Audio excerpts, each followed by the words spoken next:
The judge's gavel hit like a hammer to the skull. Case closed. My wife, Claire, walked out of the courtroom with my best friend's arm around her and a smirk that told me she'd already moved on. The $3 for million New York mansion was hers now, along with half the business I'd built from scratch. I didn't say a word. I just watched her heels click down the marble hallway like gunshots. When she passed me, she leaned close enough for me to smell her perfume. "You're pathetic," she whispered. Then she was gone. My name is Ethan Walker, 45 years old, founder of Walker Design Group. For 15 years, I'd worked 80-hour weeks building that company. Claire joined me when it was small, back when we were still a team. Somewhere along the way, the partnership ended, and the performance began. She liked the galas, the photographers, the illusion of a power couple.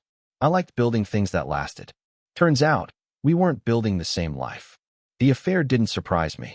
I'd noticed the signs, the late nights, the sudden interest in networking events, and the way my best friend, Adam, started showing up everywhere she went.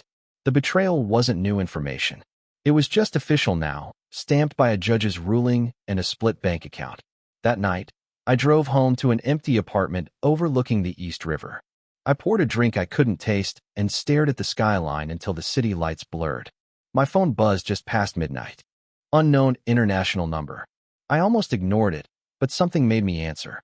A calm voice with a faint accent said they were calling from a private banking division in Zurich.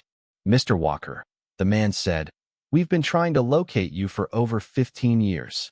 I almost laughed. "You've got the wrong person," I said. But then he read an account number. My father's initials were embedded in it. He died when I was 20, leaving nothing but debt.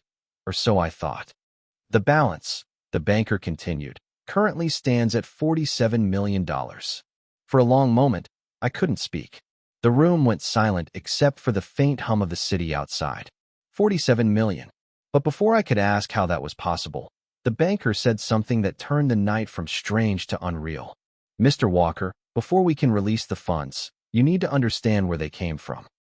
That's when the line crackled, and the past I thought was buried began to wake up. The voice on the other end of the line continued in that calm, measured tone that bankers use when talking about impossible sums of money. He said my father, Daniel Walker, had opened a trust account in Switzerland in 2008, 15 years ago. The funds, he explained, were locked under a generational clause that required both proof of death and a direct heir to claim them. Somehow, after all this time, they'd finally traced the account to me. I listened in silence. My father had been an engineer, brilliant, but restless. He died in a car crash when I was 20. At the time, we were struggling, mortgage behind, debts piling up. The idea that he'd left millions in a foreign account made no sense. The banker asked if I could come to Zurich for verification. I said I needed time. He said, "Of course, Mr. Walker. But you should know, this money wasn't deposited by your father. It was transferred to him." Then he hung up. I sat there staring at my reflection in the dark window. Behind me, the city glowed like an electric map of everything I'd built and everything I'd just lost. Claire had walked away with half my business, my home, and my so-called best friend. But now, a phone call was telling me there was more money in my name than I could have earned in a lifetime. The next morning, I dug through the only box of my father's things I'd kept: old photos, notebooks filled with designs, and one envelope labeled "For Ethan, when you're ready." Inside was a single key and a small note written in his precise handwriting. "Some foundations are built underground. Look before you rebuild." I hadn't understood it back then. Now, it felt like a map to something bigger. I called Paul, my company's former accountant, one of the few people I still trusted. I told him about the call, the account, the number. He went quiet for a long moment, then said, "Ethan, if this is real, that account might not just be money. It might be a transfer from a holding company, possibly your father's partners. And if so, they may not want it found." That night, I booked a flight to Zurich under a different name. I didn't know who had been looking for me, or why, but if my father had left me something buried this deep, it wasn't just an inheritance. It was a message. Zurich was colder than I remembered. I hadn't been there since a college internship, years before everything fell apart. When I landed, I didn't tell anyone where I was going. Not my lawyer, not my assistant, and definitely not Claire. She thought she'd taken everything from me. Let her believe that for now. Silence had become my strongest ally. The bank sat on a quiet street lined with polished stone buildings and steel security doors. Inside, the air was cool and heavy with the smell of paper and precision. The man who greeted me was the same one from the call, a Swiss banker named Herr Muller, tall, gray-haired, and polite to the point of discomfort. He asked for identification, then led me into a private conference room with no windows. He placed a folder on the table and said my father's name softly, as if testing the air for ghosts. Then he turned the folder around. Inside were pages of signatures, wiring receipts, and account statements dating back nearly 2 decades. Each transfer came from a corporate entity I didn't recognize, Marin Holdings Limited. Based in Luxembourg, the amounts increased steadily over 3 years before going dormant after my father's death. Muller explained that my father had been the listed technical director for Marin Holdings, but the firm itself had been dissolved quietly after the final transfer. He hesitated, then said something that made my stomach tighten. "Mr. Walker, these funds were not typical business earnings. They were traced to U.S. government contracts, defense technology." I leaned back, the pieces starting to shift into place. My father had worked on military prototypes before leaving his government job, projects he'd never talked about.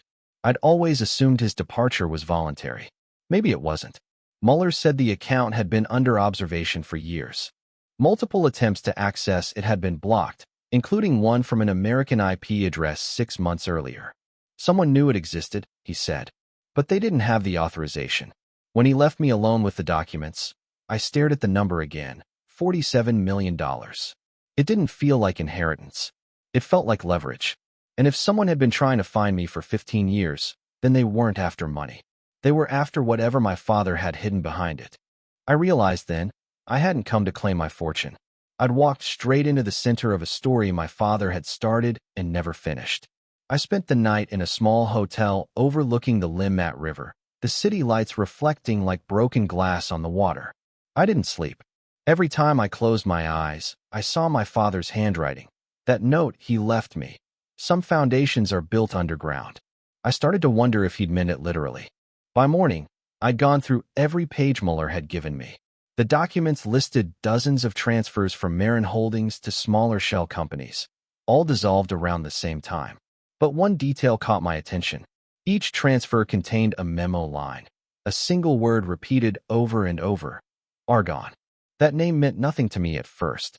But when I searched the term through encrypted networks and archived defense databases, I found fragments. Project Argonne. Classified, canceled, erased. The kind of thing that doesn't disappear unless someone wants it gone. My father had once told me that the most dangerous inventions weren't weapons. They were ideas that couldn't be controlled. Maybe Argonne was one of those. Around noon, I met Muller again. He said someone had called the bank that morning, claiming to be my legal representative. The voice had requested confirmation of my presence in Zurich. The bank refused, but the attempt was enough. Whoever had been tracking that account knew I'd found it. I left the bank quietly and took a different route back to the hotel, doubling back twice to make sure I wasn't followed. Years of running a security firm had taught me the basics of staying unseen. But this was different. This wasn't corporate espionage or digital theft. This was personal. In my room, I opened my father's old key again, the one he'd left in that envelope. I hadn't noticed before, but engraved on the side was a faint sequence, 5 letters, 1 number, Argonne 5. It wasn't a key for a house or a locker. It was for a safe. I checked the list of storage vaults tied to Marin Holdings. Only one remained active, located in Geneva, under a subsidiary name, D. Walker Technologies. Whatever was inside that vault had been sitting untouched for 15 years, waiting for someone to connect the dots.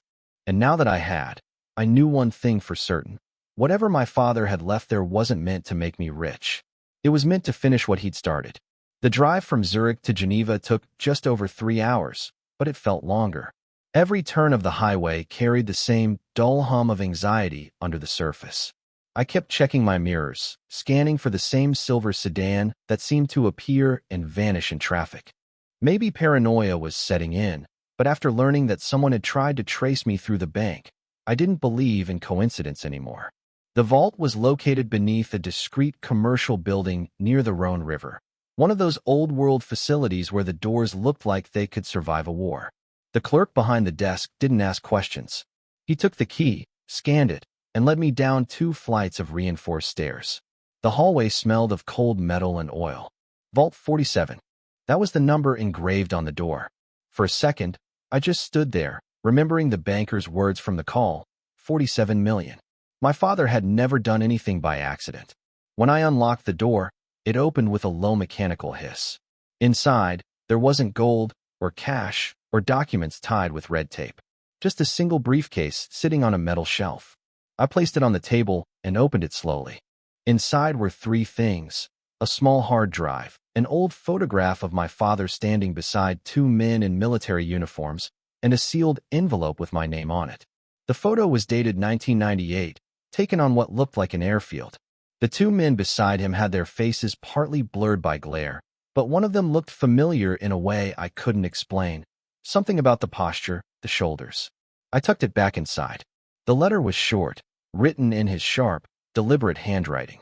"Ethan," it began, "if you're reading this, it means they've stopped watching long enough for you to find what I left. Project Argon was never meant to be a weapon. It was a key. If it's still alive, someone will come for it. Don't trust anyone connected to the government, not even the ones who say they're helping." At the bottom, a final line. "The hard drive is the real inheritance. Protect it, and you'll understand everything I couldn't tell you." I closed the case, heart pounding. I'd thought the money was the story, but now I understood it was bait. And whatever was on that drive was worth far more than $47 million. I waited until midnight before plugging the hard drive into an isolated laptop I'd brought with me. No Wi-Fi, no connection to anything. Just me, the drive, and whatever ghosts my father had left behind. The screen flickered once, then filled with directories labeled only by dates. The earliest was from 2004, the year he'd left his government position. The most recent was from a week before his death. I opened the last folder first. Inside was a single video file and a text document.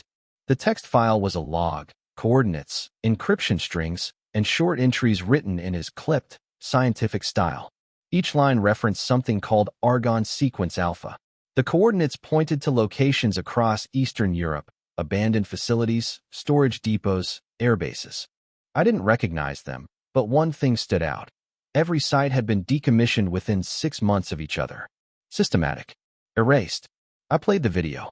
The footage was grainy, filmed in a dim lab. My father stood in front of a metal structure humming faintly with blue light. He was explaining something to the camera about energy compression through non-reactive mediums. His tone wasn't fearful, it was cautious, deliberate. Behind him, a whiteboard showed a phrase circled twice. Argon, stability threshold. Then the video cut abruptly. I sat in the dark for a long time. I didn't understand the science, but I understood what I was seeing. My father hadn't been working on a weapon. He'd been trying to contain something, a form of energy, maybe technology, that others wanted to use. And when he realized what they planned, he'd disappeared it, laundering the research funds into that Swiss account as camouflage. A knock on the hotel door broke the silence. 3 short taps. I froze. No one knew where I was staying. I closed the laptop, slipped the drive into my jacket, and moved to the side of the door. Another knock, slower this time. I peered through the peephole. A man in a dark suit stood in the hallway, face unreadable. He said my name softly, like he already knew I was there. "Mr. Walker, it's important you open the door. I'm with the U.S. consulate. You're in danger." He held up an ID, but something was wrong. The seal on it was backward. A fake. I didn't open the door. I slipped out the window into the alley behind the hotel instead. My father's warning echoed in my mind. Don't trust anyone connected to the government. Whoever that man was, he wasn't here to protect me. He was here for the drive. The rain started as I crossed the narrow streets behind the hotel, my jacket soaked, and the hard drive pressed tight against my chest. Geneva slept quietly, unaware that someone like me was being hunted through its clean, perfect streets. I ducked into a parking garage and waited, listening for footsteps. None came, but I knew they'd follow the trail. They always do. I caught a train at dawn headed toward Lyon, paying cash and sitting near the exit. My reflection in the window looked like a stranger, Someone who'd gone from a broken man in divorce court to the son of a ghost holding a secret worth more than a fortune. My father had built something extraordinary, something dangerous, and somehow, that legacy had landed in my hands. By the time the train reached France, I had a plan. I needed someone who could decrypt the remaining files without tracing them back to me. There was only one person I trusted for that. Marcus, an old systems engineer from my company who'd left after an internal dispute with Claire. I hadn't spoken to him in years, but I knew he'd still take my call. I reached him through a burner phone. He didn't ask questions, just agreed to meet that night in a quiet workshop outside Marseille. When I arrived, Marcus looked older, but his eyes were the same, sharp, calculating. I handed him the hard drive, explaining only that it belonged to my father. He nodded and said he'd run a local scan, no internet access, no data trail. Within minutes, the code came alive on his screens. Dozens of encrypted sequences unfolded into what looked like blueprints. But not of machines, of grids, energy systems, and something that resembled a containment array. Marcus frowned. "Whatever this is," he said, "it's not just science. It's structure, like a map of something built underground." He paused, then whispered, "Ethan, I've seen some of these algorithms before. Years ago, during a contract with the Department of Defense. But the project name wasn't Argon. It was Helios." The word hit like a pulse of static. Helios, the mythical sun, the god of light. If Argon was about stability, then Helios was about power. Before I could ask more, the monitors blinked, lines of code rearranging themselves. Marcus stared, confused. "It's not local," he said. "Something's pinging us. Someone found the signal." We both froze. Outside, a car engine echoed down the empty street. Marcus reached for the drive, but I was already pulling it free. "They're not after me anymore," I said quietly. "They're after this." He looked at me, understanding too late. I ran out the back door before the lights in the building went dark. I didn't look back as I ran. The sound of tires grinding against the wet pavement grew louder behind me, followed by the unmistakable slam of a car door. Whoever they were, they'd traced the signal faster than I expected. I cut through an alley, vaulted over a low wall, and slipped into the shadow of an abandoned factory. My lungs burned, but adrenaline kept me moving. When the echoes finally faded, I crouched behind a rusted support beam and forced myself to breathe. The drive was still warm in my hand. Marcus hadn't stood a chance. I'd seen the fear in his eyes the second the power cut out. He understood before I did that they were already inside his system, already watching. And if they wanted the drive that badly, it meant Helios, whatever it really was, had never been shut down. At dawn, I crossed the border into Italy using a freight truck headed toward Milan.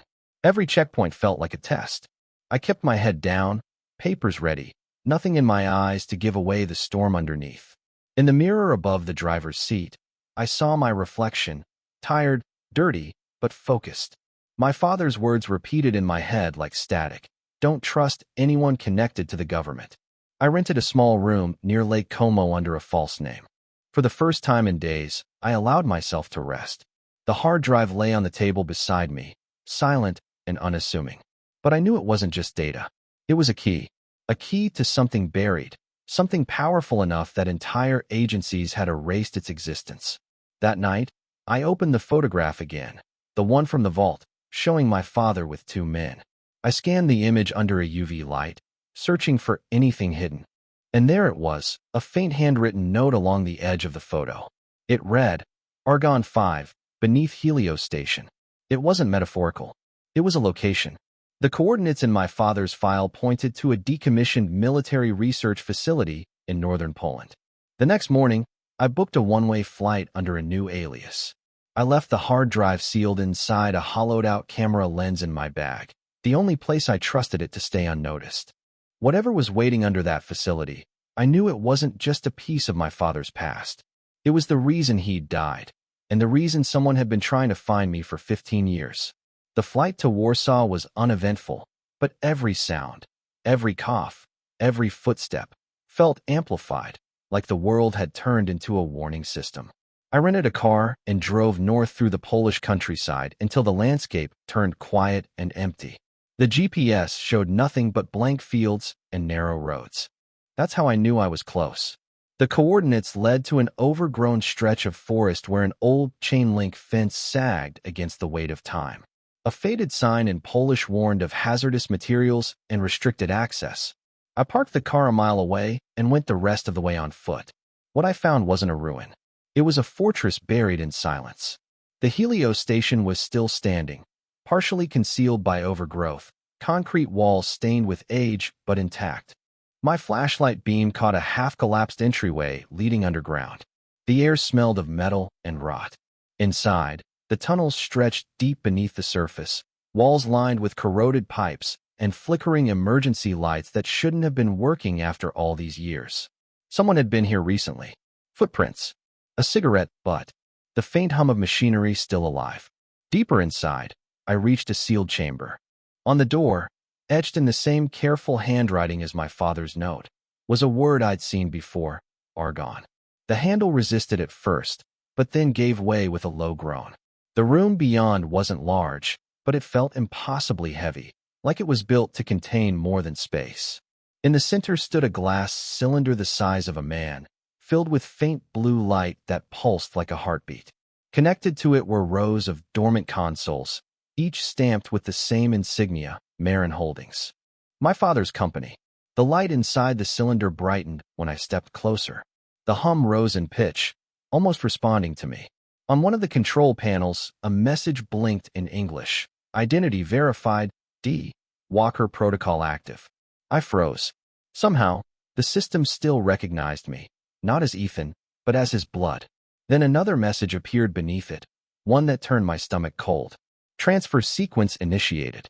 I stumbled backward as the hum deepened. The lights flared. Every machine in the room came alive at once, a mechanical heartbeat filling the chamber. My father hadn't just hidden something underground. He'd built something that could wake itself up, 15 years after his death. The air in the chamber grew heavier, vibrating with a low mechanical pulse that made the floor tremble. I moved closer to the console, shielding my eyes from the light now radiating from the glass cylinder. Numbers began to scroll across the monitors, coordinates, timestamps, system readouts in both English and Russian. It wasn't just rebooting. It was reconnecting. My father had built something capable of waking itself once it detected the right genetic signature, mine. The drive in my jacket, the accounts, even the inheritance, they weren't rewards. They were fail-safes, designed to fund whoever reached this room and keep the project alive. The console beeped once, then displayed a single message in stark white text. Argon Protocol reinstated. Primary access holder. E. Walker. I didn't touch a thing. My instincts screamed to shut it down, but curiosity held me still. The cylinder's light shifted from blue to gold. The temperature dropped. Then, for a single second, I saw my father's face reflected in the glass. Older, tired, as if caught mid-thought. It wasn't him, not really. It was a projection built from stored biometric data, his last instruction frozen in code. His voice filled the room, calm but urgent. Ethan, if you're hearing this, then you've survived long enough to understand. They'll come for it again, just like they came for me. Argon wasn't a weapon. It was a containment system, an attempt to stabilize energy beyond nuclear threshold. They wanted it for control. I built it for balance. Don't let them take it. The image flickered, and the projection dissolved back into light. The hum slowed. The monitors dimmed. The system had finished whatever it started. On one of the screens, a file name appeared. HELIOSDRANSFER. Log. I opened it. Inside were hundreds of encrypted transactions, funds routed through dozens of shell companies to banks across the world. And all of them had one destination. The same account number the Swiss banker had read to me on the phone.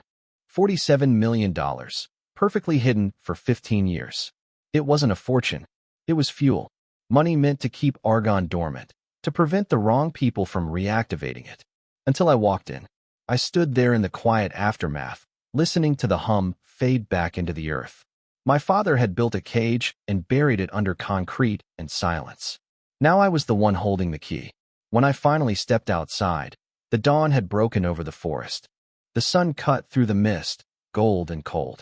Behind me, the entrance to Helios Station sealed itself automatically, the sound echoing like a vault closing for good. I didn't look back. I didn't take the money. I left it where it belonged, with the silence, the secrets, and the ghosts of the men who thought they could control light. Some legacies aren't meant to be spent. They're meant to be protected, quietly, forever. What would you have done in my place? If the story hit you, leave a like. And don't forget to subscribe. It only gets stronger from here.